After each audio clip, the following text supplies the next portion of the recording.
Hey everybody, Dan here with Pain Free You. Today's topic is going to be who I was does not dictate ... So I'll get to that in a minute. Going to actually take a couple of nice breaths.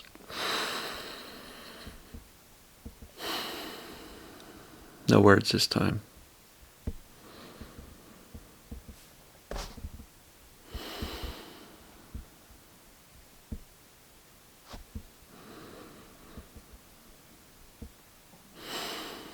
One more. There you go. Let your body relax and breathe.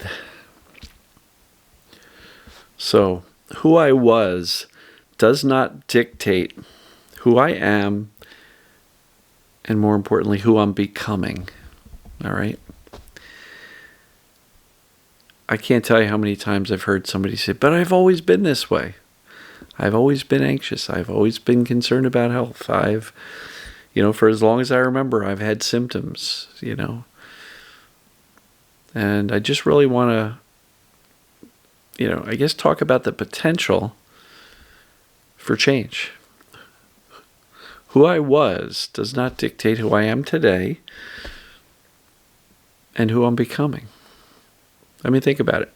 Today, are you the same person you were many years ago? As a kid? As a young adult? As a middle-aged adult? Or however old you are? Who I was does not dictate who I am today and who I'm going to become. Our past does not have to equal our future. We can absolutely start to see what we want to create and begin taking small steps to start to create that. So if you've always been anxious,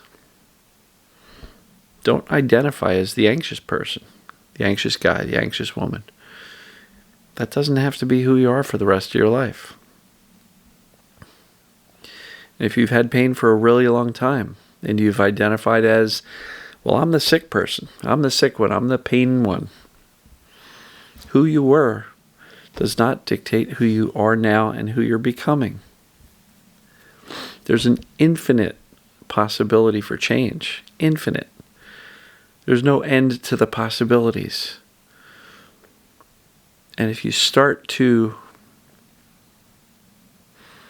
tell yourself better stories that lift you up, support you, move you forward, there's no way you're going to be tomorrow who you used to be in the past. Right? I've been talking a lot in the coaching calls, the group coaching calls. And as people will share their question or their situation and their challenges, inevitably, there are stories behind each of their scenarios. They're telling themselves stories of, this is what my brain does. This is where my thoughts go, and I can't stop them. And then I feel like I'm not doing this recovery process right. And if I do this, then I'm going to set myself back. And if I'm doing that, then I might not move forward. And, I did some movement or exercise today, and, I was worried that the symptoms might flare because maybe I did too much. Do you hear all the storytelling I'm doing there? We're telling ourselves stories that, in essence, we're either looking backwards at all our flaws and all our perceived flaws, not real flaws, but all the things that we perceive we were doing incorrectly in the past or wish we had done differently. And we're taking those past experiences and we're projecting them into the future. So we're basically saying who I was in the past is who I'm going to be. That's what a lot of the stories we tell ourselves are basically saying. So what are your stories telling you? Are your stories saying that I'm not going to change? I'm not going to be able to change? I can't do anything about my future because everything about my past is just projected forward. And if life has sucked so far, it's going to suck moving forward. What are your stories saying? What do you tell yourself each and every day? And, one of the things I pointed out today was the stories that you're telling yourself. Would you tell your 6-year-old kid that same story of how you're not good enough, you've always been too anxious, you're never going to get better, you're always going to suffer.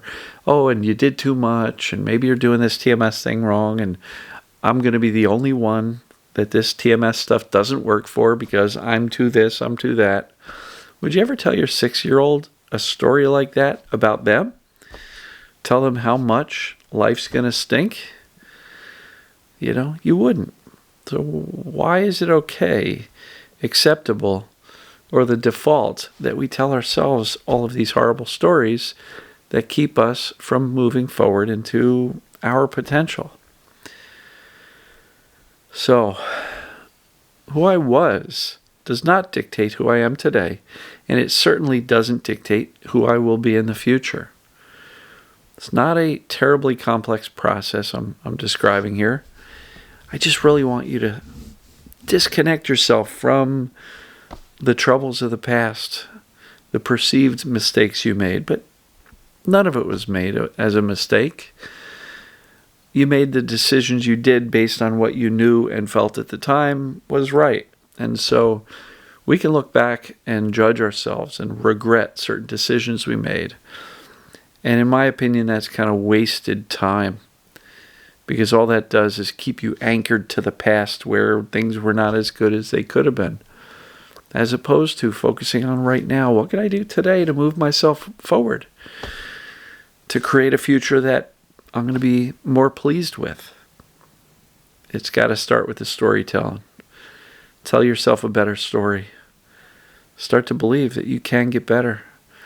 Tell yourself more often than not that you can get better, as opposed to the story that says, this is never going to work for me. Might work for somebody else, but it's not going to work for me. That's an awful story to tell yourself. You'd never tell your kid you're going to do lousy in school because you're dumb and the teachers are going to make you feel stupid. You're not going to tell your kid those stories. So please, why are you telling yourself those stories? They don't help you.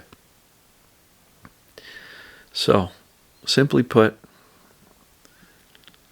who you were does not dictate who you are and who you are becoming. Write a story with you as the hero, with you as the person who overcame your challenges, grew as a person, learned to be kind to yourself, loving towards yourself, balanced out the stresses of life, which we can't avoid and we can't eliminate, with self-care, whatever that looks like for you. Treat yourself the way you would like to be treated. Because I can guarantee you, if you were observing from the outside and watching what you are thinking and saying and telling yourself and telling others about ourselves, about yourself, you probably wouldn't be very proud of the things you're saying to yourself. I had a gentleman once say, Dan, I talk to myself in a way that I would never, ever talk to another human being. And I guess I'm going to ask you, how much longer are you going to keep doing that?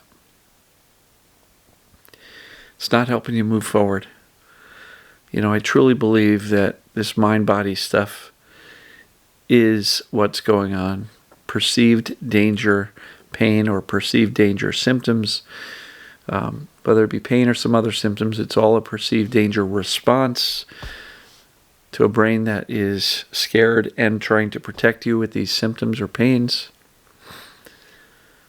And I do believe, sincerely, that the brain is just operating on misinformation and fear. And with better information, it will make better decisions and start to dial off these symptoms or pains. And we can have a better life. We can start to regain what we used to be and what we would like to be, more importantly. So many people are getting better and taking action despite their symptoms, right? Despite their symptoms. So I believe you can do that as well. Please don't get stuck in the trap of believing that who you were dictates who you are and who you will be in the future. It doesn't. Because we always have right now, we always have today to make a different decision. And it all starts with awareness. Because if you're not aware of the fact that you're telling yourself these horrible stories, which are manifesting into reality, how are you going to make any changes? How are you going to rewrite a story if you're not even aware of the fact that you're telling yourself a story that's scaring the crap out of yourself and your brain, right? Tell yourself a better story. And if you say, well, my brain keeps coming up with the negative stuff. Okay. Whose brain is it? It's yours.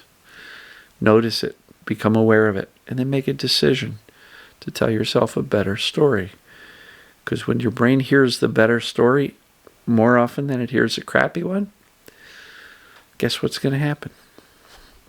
The better story. So, who we were does not dictate who we are and who we're becoming. Seriously, let that sink in. Love you guys and gals. I'm going to wrap this one up. I appreciate you. You're awesome. Love the support. Appreciate the prayers from my mom. Going to go see her tomorrow. Had to come home for some coaching middle of the week, but I'll be spending a good several days up near her and spending a lot of time visiting. So pray for her, and we'll see you guys and gals tomorrow. Take care. Love you.